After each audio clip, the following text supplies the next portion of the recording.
मैं गोल रोटी बनाने लगा हूँ। उसके लिए मुझे चीजों की जरूरत है। वो चीज है मेरी ऐनक। अब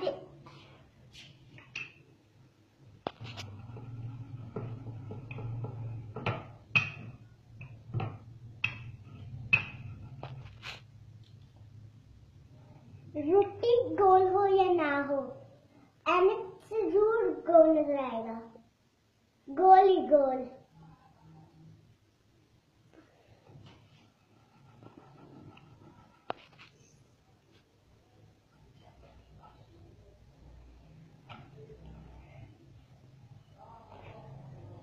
अब देखिएगा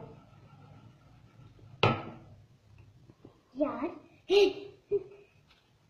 रोटी गोल बने या ना बने, इसका तो जरूर बतलाता है।